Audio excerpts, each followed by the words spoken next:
de santos, esta é minha vontade. Ser de santos é o que eu mais quero. Ser de santos, esta é minha vontade. Ser de santos.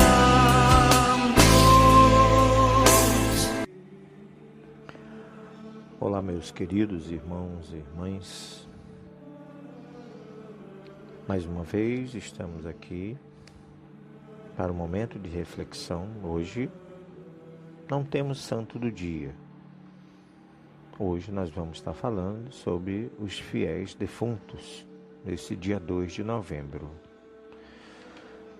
Existe na nossa igreja uma celebração específica para os fiéis defuntos, tá certo? Então nós vamos estar levando até você algumas informações e também vamos estar falando um pouquinho da cremação dos corpos, né? Temos o nosso modelo tradicional, que é o sepultamento terreno, e temos hoje a cremação, que é mais uma opção, né? A Bíblia não proíbe cremação, mas é sempre bom cada um ver sua religião, o que pensa, o que não pensa, tá certo? Existem algumas regras para tudo. Então, meus queridos, nós não temos o bom dia com o santo do dia, mas temos o bom dia com a Trindade Santa. Então, iniciamos esse nosso momento de hoje em nome de um Deus que é Pai, que é Filho, que é Espírito Santo. Amém. E que a paz do nosso Senhor Jesus Cristo reine nos seus lares. Muito bem, então vamos lá à história da celebração dos fiéis defuntos. É uma solenidade que tem um valor profundamente teológico, porque chama a nossa atenção para todo o mistério da existência humana, desde suas origens até o seu fim e para além também. A novidade introduzida pela nossa fé é a esperança nos cristãos. Acreditamos em um Deus que não é apenas Criador, mas também juiz. A morte é apenas uma porta, ou o passaporte para uma outra vida. Logo, Deus é também um juiz. Seu juízo vai para além do tempo e do espaço, em uma vida após a morte e na vida eterna, na qual o reino de Deus se realiza plenamente. O julgamento do Senhor será duplo. Além de responder individualmente às nossas ações, no final dos tempos, seremos chamados a responder-lhes também como humanidade. Se morremos em Cristo, porque vivemos a nossa vida em comunhão com Ele, seremos admitidos na comunhão dos santos. Tá certo? Às vezes as pessoas têm esse questionamento com o negócio de santo. Todos são santos, todos nós somos santos. Se a santidade não é boa, é outra história. Não é? A celebração de hoje, no caso, dia 2 de novembro, se insere nesta perspectiva. A igreja não esquece seus irmãos falecidos. Nós também não vamos esquecer, mas reza por eles, oferece sufrágios, celebra missas e oferece esmolas. Tem muita gente que não liga. Morreu, o juízo tomou de conta, diz eles, né? Os nossos irmãos evangélicos pensam muito assim. Para que também as almas que ainda precisem de purificação após a morte possam alcançar a visão de Deus. Cristo venceu a morte. Sim, Senhor. A morte é um acontecimento inevitável. Cada um de nós pode entender isso pela própria experiência pessoal. Segundo a visão cristã, porém, não é considerado um fato natural. Pelo contrário, é o oposto da vontade de Deus. Deus, o Senhor da vida. Veja bem, Deus, o Senhor da vida. A morte foi uma opção daquele primeiro casal. Deus nos dá vida em abundância e a morte é uma mera consequência do pecado. Lembra do pecado original lá, dos dois? É isso aí, que o salário do pecado é a morte. Entretanto, em Cristo, Deus toma sobre si os nossos pecados e suas consequências. Desta forma, a morte se torna uma passagem, uma porta para outra vida, já disse.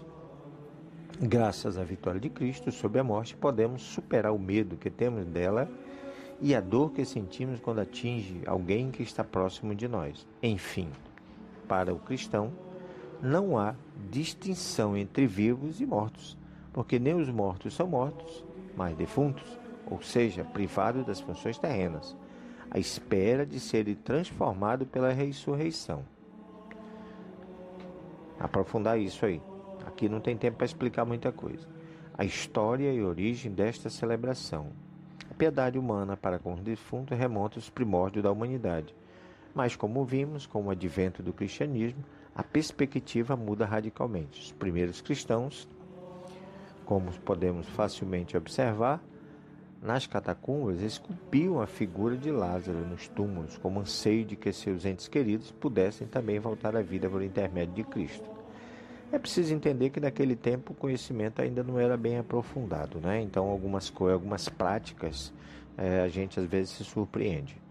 No entanto, somente no século IX começou a celebração litúrgica de um falecido como herança de uso monarcal, já em vigor no século XII, de empregar dentro dos mosteiros um dia inteiro de oração por um falecido.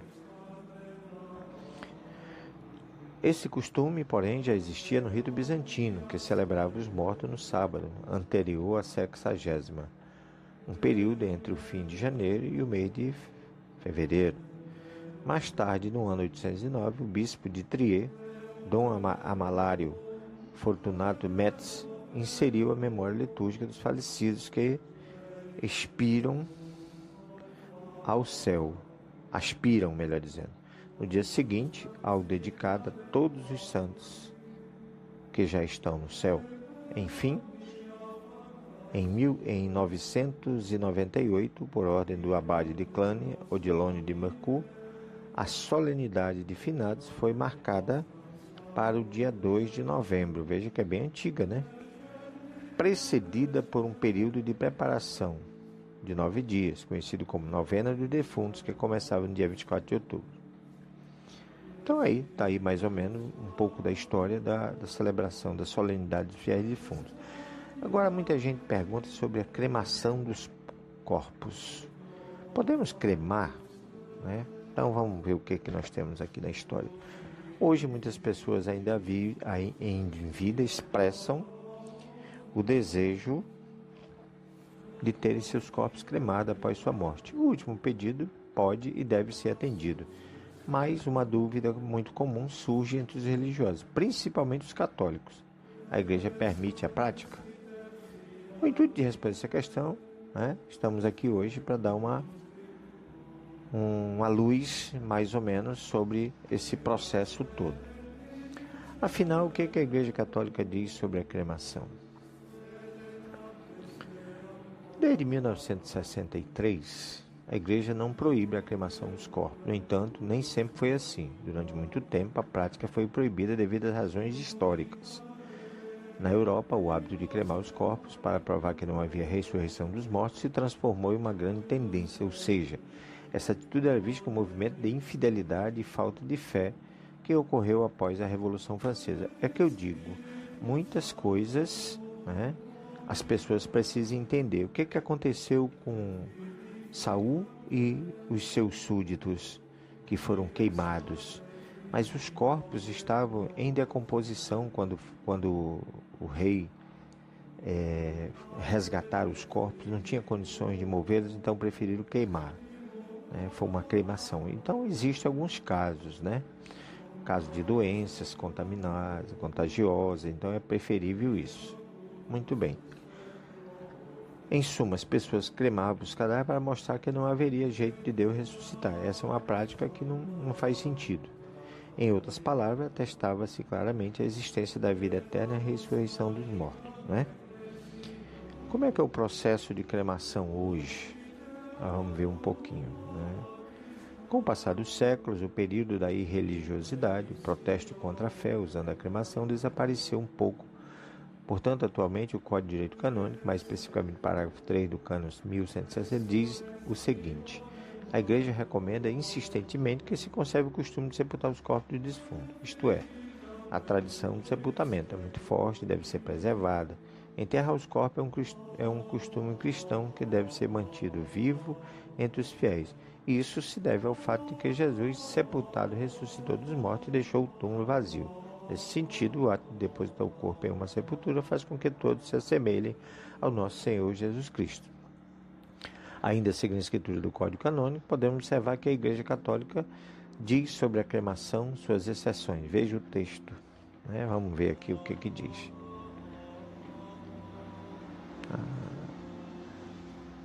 A Igreja não proíbe a cremação, a não ser que tenha sido escolhida por motivos contrários à doutrina cristã.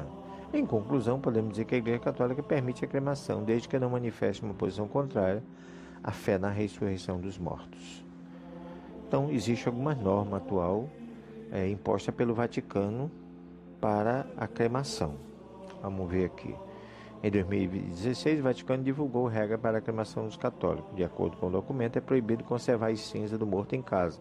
Ao invés disso, os restos mortais devem ser sepultados em locais sacros, como cemitérios, assim como ocorre em funerais tradicionais. Além disso, não se pode dividir as cinzas entre os membros da família e nem despejá-las na natureza. Tampouco é permitido que o resultado da cremação seja transformado em objeto de joalheria ou lembranças comemorativas. A cremação é permitida pela Igreja Católica em casos graves e excepcionais, porém é necessário manter os costumes, ou seja, não se deve espalhar as cinzas no ar, na terra, no mar ou em outros locais, o que muita gente faz, né? Existe uma lei para isso, né, que tem algumas etapas. A primeira da lei, informação que você deve ter conhecimento, é sobre a legislação sobre o processo de cremação no Brasil, né? Uma delas é que o corpo não pode ser cremado antes das 24 horas. Então, precisa de uma autorização prévia, né? Caso de morte violenta, o testado de óbito deve ser assinado pelos médicos, depois da autorização pela autoridade judiciária. A cerimônia, depois do velório tradicional, o caixão é fechado e levado para o local onde será feita a cerimônia de cremação. Ali, os parentes e amigos prestam a última homenagem ao falecido. Ao final da cerimônia, o caixão desce em um elevador, em alusão ao sepultamento, até a sala do forno. A cerimônia também nesse instante, porém, o processo de cremação, propriamente dito, pode ser feito horas ou dias depois. Primeiro ele é congelado, né, a temperatura de 4 graus, passa 24 horas nesse período, e depois vai para o crematório. Tá? Curiosidades sobre o processo de cremação. Após a fase do congelamento, o corpo é levado para o forno crematório, ainda com suas roupas dentro do caixão. Entretanto, antes de iniciar o processo de cremação, é necessário que seja previamente removida do falecido marca-passo, prótese dentária, tudo que for de metal tem que ser removido, né? Dentro da cremação, o corpo submetido ao calor extremo de chama direta em uma temperatura máxima aproximada de 1.200, há quem fale 1.600, né?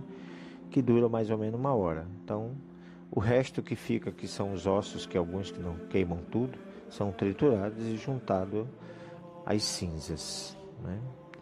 O que fazer com as cinzas? Após todo o período de queima, a família escolhe um tipo de urna que deseja para depositar sendo falecido. Elas podem inclusive ser biodegradáveis, insolúveis ou água doce. As cinzas pesam de 1 a 3 kg, dependendo das dimensões do corpo do falecido, tá certo? Então, meus irmãos, é mais ou menos isso aí, a história do Dia dos Fiéis Defuntos e um pouquinho da cremação, tá certo? Deus abençoe e até o nosso próximo encontro.